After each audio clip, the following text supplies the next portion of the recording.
Welcome everyone, and thank you for joining Painting with Picasso's Grapevine. My name is Leanna Haun, and I will be your host and teacher for today. Today we're going to take a look at this cute, fun, little bit of France going on, our painting of the Eiffel Tower. So and we're going to be looking at this because it's very loose, it's fun. The lines are very obscure, they're fat, they're wide, they're like real quick streaks, they're not really strong lines. Again, I like this type of approach because it's easy to achieve.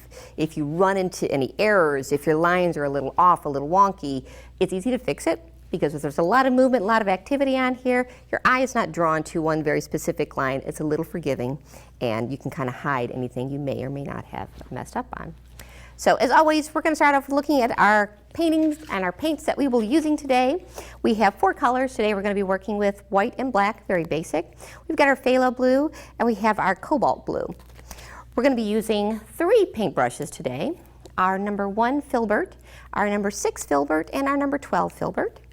And as always, do make sure you have a cup of water handy and available so that we can go ahead and clean off our brushes as we're moving from one color to the next, as well as a dab rag to make sure you get rid of any of those drops of water. So we'll take a look at our painting and kind of say, hey, where do we start first? Where do we go next? So this is very simple. Again, we're going to be doing a little bit of background. You see we've got some really, really light, very light combinations of some blue and some white kind of going on in the background. Of course, we've got some different colors here. Now, to go ahead and get this proportionately correct, I did go ahead and do a pre-sketch. I find it's helpful. You don't have to do that. A lot of times people are drawing at the same time that they're actually painting. So 2 schools of thought, whichever is most comfortable for you. For today, because I'm going to be going quick, I'm going to be looking at the side. I like to have this pre-sketched out so that I make sure it actually looks very nice for you to follow along. So to kick this off, let's go ahead and grab our very large number 12 brush, just dab it off in our water and get rid of some of that water on the dab rag. We're going to start with the big swishy background. So to do so, I'm going to grab some of that white and I'm just going to start applying it. Now I'm keeping it to the right of our line here. I am not caring too much about going over our outline of the Eiffel Tower just because I've used black permanent outline marker. I do that because I can still see the outline of my image even though I've covered it in some of the paint. Now I'm going to grab just a dab, very, very small amounts, and we're going to start introducing some of that. It's very streaky. The motion is up and down, and we're going to allow this to blend right on the canvas. If you feel like you've added too much, go ahead, grab some of our, don't do what I did. I just went ahead and got the tip of my brush into black, so make sure you don't drag any unwanted colors in here before you're ready. Go ahead, grab some of that white and add it. Blend it right on the canvas. You can kind of mute down any of that blue. And we're just going to keep going as we move across. Again, this is a very quick stroke, up and down motion. We need to go very quickly because we do want to have that nice blended feel, and we achieve that when our paints are wet. So we just keep moving up and down, filling in the canvas, ever so often adding a little bit of that blue and continuing on.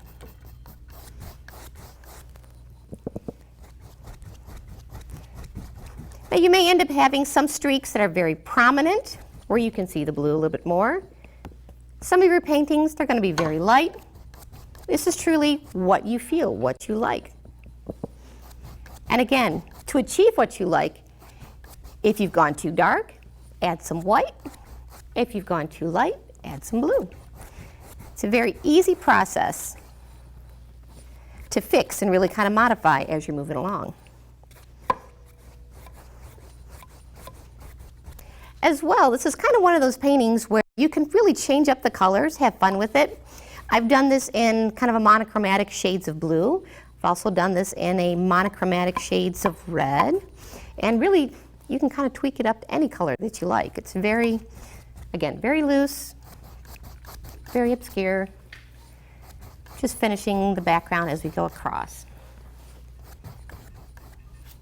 Do make sure that we don't get too much paint everywhere. Kind of pick a place in your home that when you're going to get into the tops here, you see a little bit of this is flicking off. You don't want to end up with paint everywhere.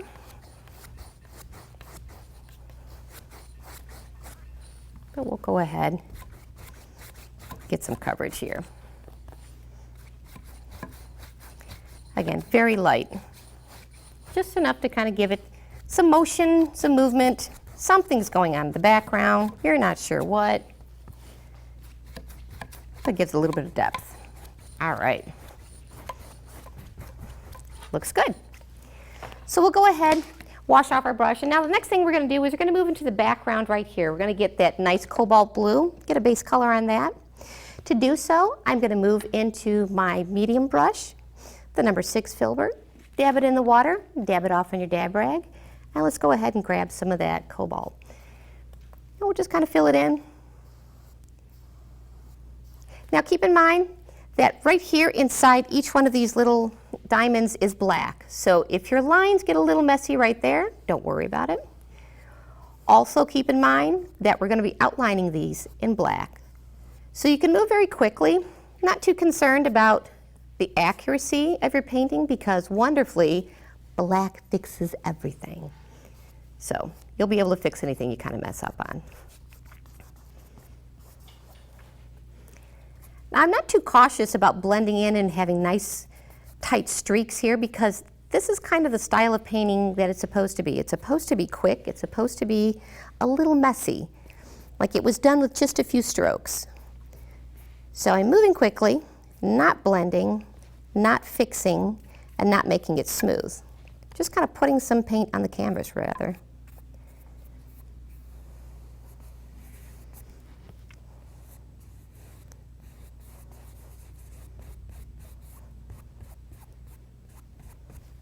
There you go. You want coverage, but I'm not too worried about getting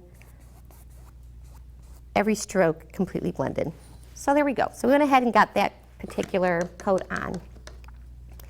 Now what we're going to do is I'm going to flash back to our original here slightly. We're going to move in. This has a couple layers on it. So we've got some baby blue kind of going out in the outline, and then we kind of going over top of it with our black. So we'll do that.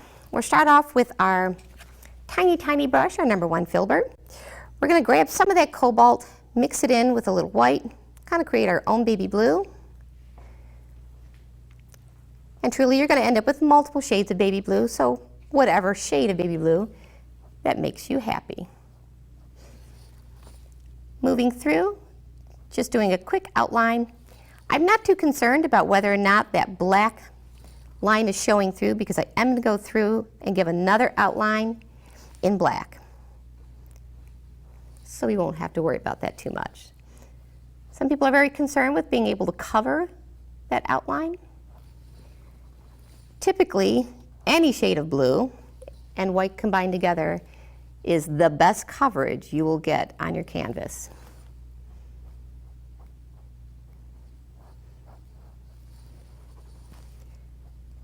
So just moving down the canvas, light, quick, loose. I find the best opportunity for making a straight line is to make a fast line. The quicker your movement is with your arm, the higher the opportunity to make a straight line. If you go slower, you're going to have a very rigid and wonky kind of line. All right, so we've got that portion on there. Let's go ahead and move into our black. I think that's a good next step. I'm going to move back to our medium brush, dabbing that off. Grab our black, and we're going to make some loose lines here. We're just going to go up and down, kind of cutting our canvas into a couple areas. Again, very loose there. Let's go ahead and outline our diamonds. Fill them in and continue up the side of our canvas. Wonderfully, with black, you're not going to see the motion of the stroke. So this is a great opportunity to just move quickly, not give too much concern. Once it dries, it will be very flat, and you won't see the direction of your strokes, where all other colors, typically, you will see the directions after it dries.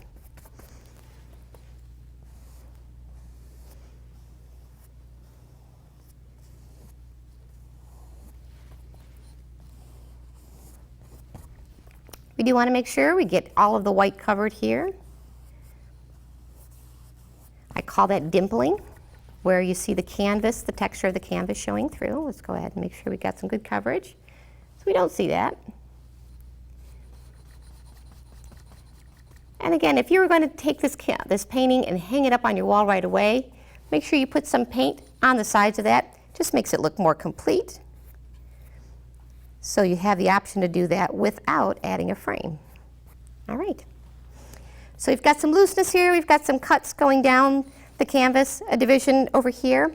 Let's go ahead, drop that into our water, and we're going to go back to our tiny brush, moving again into our black. And we're going to come in with some very loose lines going on top of the blue. Oops.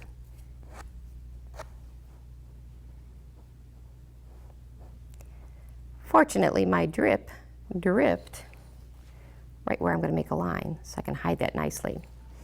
That's a nice learning opportunity. Make sure you dab it off, get it nice and dry. Those drips happen when we least expect them, and usually where we don't want them. So if any of you have ever looked at the Statue of Liberty, or not statue, the Eiffel Tower, it's got a lot of hash marks going on. So we're just going to go in here, kind of give it some hash marks here and there. There's a lot of beams. I'm making it very loose again, not too concerned about the placement, because this is a very loose painting. So we'll even kind of add some more going here, a couple at the top. There you go, just nice and fun. Now, if you recall on our original, we had Je t'aime written at the top. So what I always tell people is that when you're writing, or painting letters, don't be concerned about the style of painting that you're trying to copy. People will always misspell the words. So do your best to write in your handwriting. You'll have a better opportunity, higher probability of spelling it correctly. So I'm kind of watching and kind of looking down here to make sure I know how to spell it. There you go. So I'll kind of go over it just a little bit with a little bit more paint, make sure we can see it better. There's a little tilde up there, an I, an M, and an E. Very loose, looks like somebody's handwriting. And then at the very bottom we had a little bit of a postmark, looked like it was something off of a postcard. So again, making it very loose, kind of making those images of the stamp, the postmark stamp, and saying, hey, this postmark came from Paris, France. So I'll kind of throw in some letters here.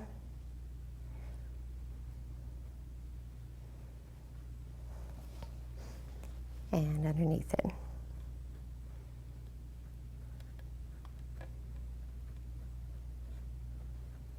And I think in the center we had a few more little squiggly marks. And the very last section came in with some darker blue. Went over this with a little bit of blue. Just kind of gives it a little bit more dimension. And again, this time I'm using the phthalo blue. And we had a little bit of squigglies there. And last but not least, we came in with a little bit of accents here. So using that same phthalo blue, loose marks, lots of fun. Very cool. And then play with it too. If there's something else that you want to add to this painting, you say, hey, it's missing something. I want to add something in. I want to add more dimension. As you can see, this is intended to be very loose, lots of fun, very easy, something that you should feel comfortable trying at home. Hopefully you've enjoyed this session today. If you'd like to learn more about painting this type of painting, send us an email to info@picassosgrapevine.com. Thank you for joining us.